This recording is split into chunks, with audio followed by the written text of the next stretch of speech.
Oh yeah, we went radio. I did radio. Oh, you did? Yeah. Oh man. WBFA, Mississippi. Yeah. Really? There you go. Yeah. Hey, guess what? Yeah. You on the Brew Crew show. That's it. That's it. Hey, Promise Making here. NCBrewCrew. It's been a minute, but guess what? We are back in Mount Airy. Hey, came up here last week. No, 2 weeks ago. Great act. Great beer. But now we're about to test this fight out. Where are we at? I want you to introduce yourself and then tell everybody where we're at. Sure. Yeah. So, you're Thirsty Souls Community Brewing. This is the brainchild of Jan and Maria Kriska. They're came to this country 20 plus years ago, maybe close to 30 maybe now. And Jan is a local physician, and he's also the brewer. The recipes are his invention. So Jan has got an eclectic personality. He's also got an eclectic taste of beer. He tries to bring a very European vibe in the recipes to what we do here. Yeah. And so, but then also kind of balancing out with realizing where we are in North Carolina, so pleasing everybody.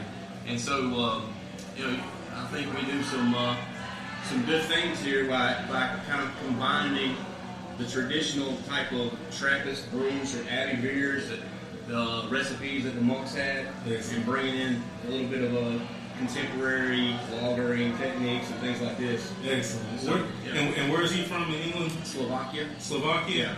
Yeah. Hey, Yep. I'm excited. Yeah.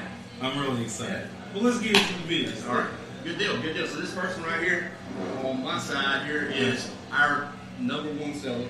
We sell it 2-to-1 with anything else. That is our Cryptic Kolsch. So it's a German style, Kolsch style. So Kolsch style, the history there is unlike traditional German ales, which are at normal fermentation temperatures in the 70s, 70 degrees or so. We bring this one way on down like a lager. And so the Kolsch style, it's almost like a German lager. Gotcha. And so our Kolsch is our #1 seller. It's more akin to maybe some of the American style lagers that are popular. Gotcha. And so it's going to be a good, easy crossover into European style beer for most people. Come in and grab the Kolsch, and it's a great taste. Excellent. And I think I like the story because it's like you got somebody who's really from over there, Right. coming here doing craft beer, Right. like a real craft beer. Like I'm very, very, very excited about this. I like the color. Color looks awesome. I see the bubbles in there. I really don't know what those bubbles mean, but I think they're really good. But it does smell really good. It smells excellent. Let's go ahead and get a taste.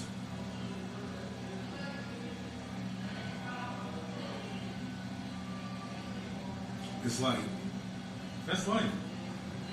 Yeah. I see what you're saying. It's light. Yeah. But it has so much more flavor than in American beer. So again, just kind of the combination of an American lager mixed in with a little bit of that Euro hipness, as Jan would say. It tastes like a really good Bud Light. Yeah. Like a real good Bud Light. Yeah. Yeah. This is,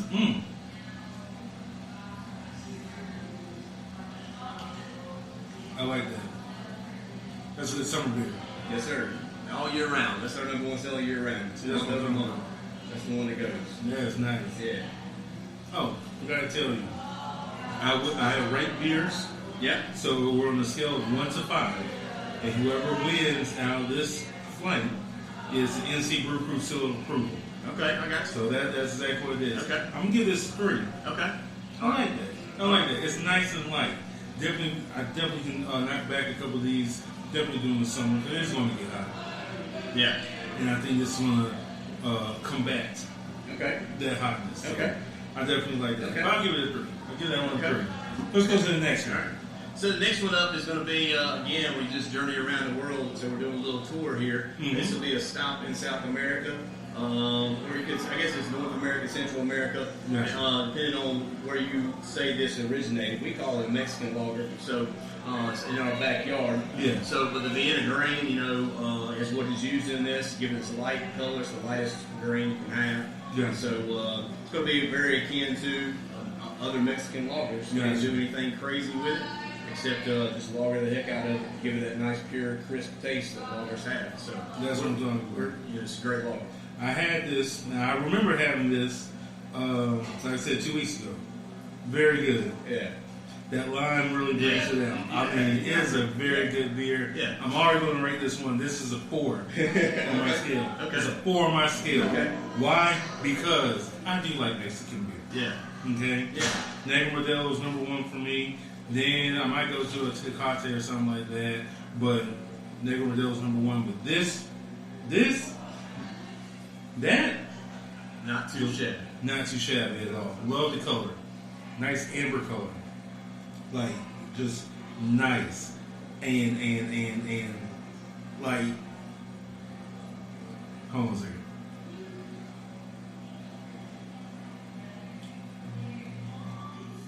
You can taste citrus in here. Them citrus notes really, like, are in this beer. And that lime brings it out even more. Right. I mean, it's just like, this is a beer. Yeah. I like this one a lot. Yeah, you said about the Kolsch, you said something about a summer beer, and then it's like, okay, maybe that's a spring beer, and this is a summer beer. It's kind of like, you know what? It's kind of like, you know wow, what? wow, it's Exactly. summer to another level. Exactly. Yeah. Exactly. Yeah. Okay, so Kolsch is the spring. This is definitely the summer. Yeah. Like I said, 4 off rip. One of my favorite beers here. Salute. Y'all need to come out here and get one. Period. Y'all need to come out here and get one. I'm telling you. 4. Delicious. Let's go to the next one. Yeah, so, Mexican lager is our second best selling lager. Probably the number 1 ale we have, it's not a lager, not an IPA, it's going to be go back to the Germany. Yes. And we'll stick with a wheat beer and a Hefeweizen this time. So Good. what we have is our White Ghost. It's actually one of the first recipes we had as a brewery. This was being made in Jan's basement before we even opened our doors. Oh, man. Perfecting his craft with his home kit. And he, again, big fan of the German beers. This is our another tribute to Germany with this White Ghost Hefeweizen. And when did y'all open up? So August of 2017 was when we officially opened the doors here. But this was, again, something Jan crafted in literally the basement of his house for years prior to that. Yes, just making sure, because he's just somebody very particular. He doesn't skimp on recipes. He doesn't skimp on process. To him, he would rather serve people a $6 pour that cost him $6. Gotcha. Because ultimately that's what he wants it. Again, it's about an education. Hey, this is what brew is supposed to taste like. That's what I'm talking about. And it's really crazy because I have been around this episode 14, I believe, 14 or 15, something like that. Went down to Tap Fest, been to mini breweries and stuff like that, and to be in a smaller town.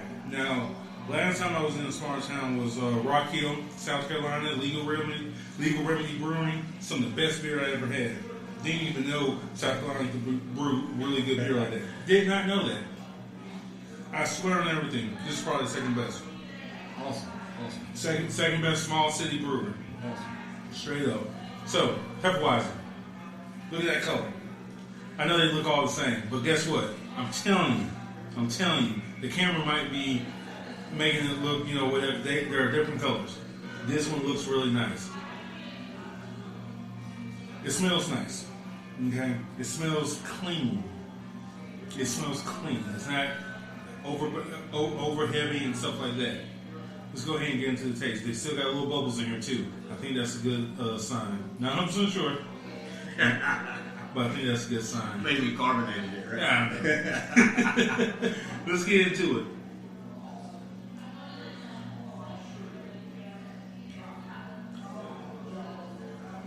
I like the taste. It's not for me. I'm gonna be real. Okay? Not for me. But I like the taste. It stays with you. It lingers a little bit in the back. Once you finish it, I can still okay, this is nice. But it's just not for me. I got it. It's one of the beers too.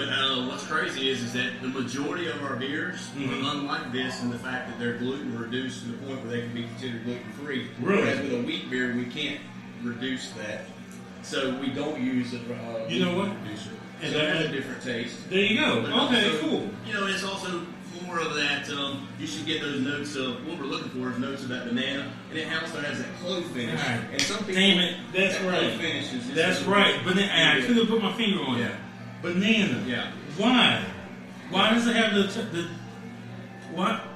That's what it is. Why does it have that taste? Why does it have that? So part of that brew, part of that recipe, traditional Hefeweizen recipe, when you have that wheat mix in, when you're using the type of grains that we use and with that hop combination to achieve that traditional Hefeweizen recipe, you just got that flavor profile. I mean, it's what you shoot for.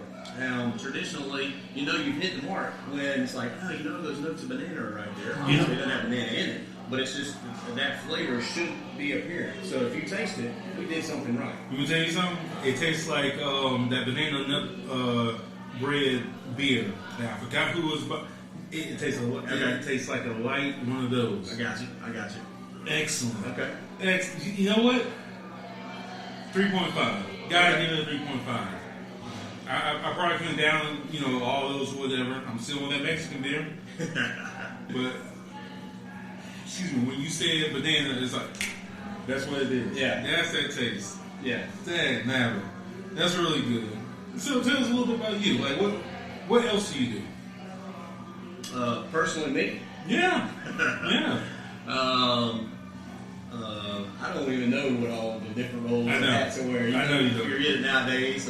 Ultimately, first it's a husband and a father. Yeah. That's my busy time right there. Yeah. And then basically, just working with Jan to make this place what it can basically be. Consumes my vocational time, and so I'm somebody who just enjoys work, and whether it's doing this or whether it's I do some financial coaching. I enjoy that, so I enjoy helping other people, whether it's helping people enjoy something like craft brew or helping people enjoy something like installing a budget in their personal finance. There you go. You know what I'm saying? There you go. So for me, I enjoy a lot of different things, but ultimately when somebody says, hey, how do you identify? It's first as a husband and father. There you go. Hey, great answer. Great answer. But let's get to the last beer. So the last one, man, so you got to bring it out. I got to bring it out, and even though for me personally, I'm not a big fan of IPAs. I'm a big fan of lagers, and so it probably goes into the process here of why we think the lager is that beer that's here to stay, timeless beer. And so we're going through a trend of IPAs. People like IPAs, and this is our number one selling IPA. It's a hazy IPA. And so we call it Hazy Future. What makes it hazy? So a lot of times what happens is we have the essential oils of the hops that we use to dry hop, which are Citra, Centennial, and Galaxy. They're suspended in the beer. Those essential oils are suspended in the beer as we dry hop that. And so that's going to give it that hazy appearance. And ultimately, we're not using those hops to necessarily bitter the beer, because you're going to see it's not a bitter IPA. No. But what you're going to see is that it gives it that very citrus taste. Gotcha. Because a lot of people are moving into that hazy type deal right now.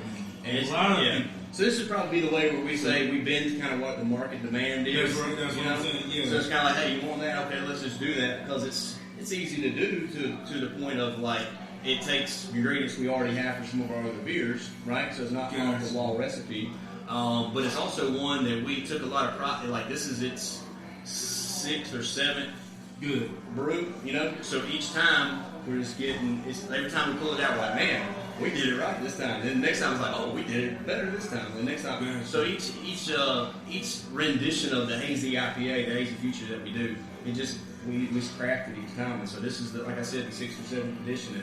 And if you go by sales, this is our number 2 seller. So, y'all don't deviate from the recipe too much, do you?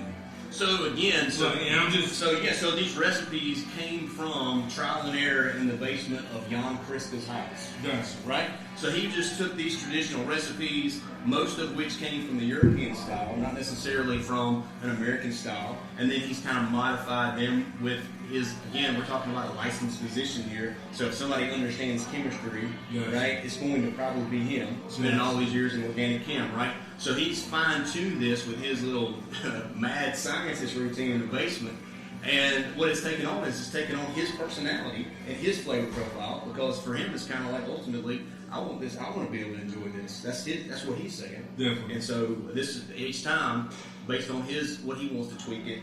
He's taken that recipe and made it his own. That's what I'm talking about. Well, let's get into it.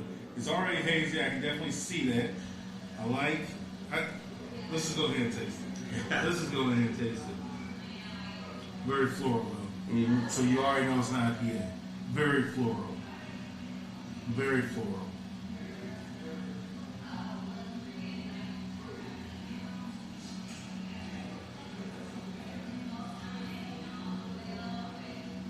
Damn. That's good. That's good. That's great. Man. He really did that. Do y'all go out for awards? Damn, that's good. That's good. That's good. That's good. Do y'all do It's not, so for us, it's about this location. It's not about out there. But so, I mean, not to have that profile, but we're more of a come and see than a go and tell. Yeah. And so that's where it is for us. Exactly. Mass distribution and stuff like that, that's not where we're at. You want to come here, taste it here. This is the environment. Again, Thirsty Souls Community Brewing. Community's our middle name. Yeah. We take that serious because we want you to come be a part of the community. The story behind the beer affects the taste of the beer. That's our story. Y'all, because brands are a really big thing for them. Gotta take a little side note real quick. When I mean brand is a big thing, this is what their fight came on. Thirsty Souls Community is the state of North Carolina. I've been to a couple breweries. Nobody has had a flight holder like that. And it looks like is this handmade?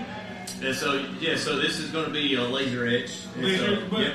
but somebody actually had to come up, think about this, and y'all actually had to do that. Yeah. It's not like just a little, hey, here you go, here goes a little wood. And Again, hey, for us, using local, this is a local company. Laser Edge is out of Mount Airy. They crafted this for us, came up with the design, and we were like, absolutely, we're going to use it. Y'all take brand very seriously. Yeah. I just wanted to. We wanted to kind of be the first in flight. Oh no. Hey, no. Hey, they are not playing. Look, Thirsty Souls. Look, they're not playing. Let's get to this. Wait. I'm going to give this, honestly, I'm going to give this a 4. So that means we're tied up. For personal preference, I got to go with the Mexican lager. I got to go with the Mexican. Yeah. This is really good. This is really good.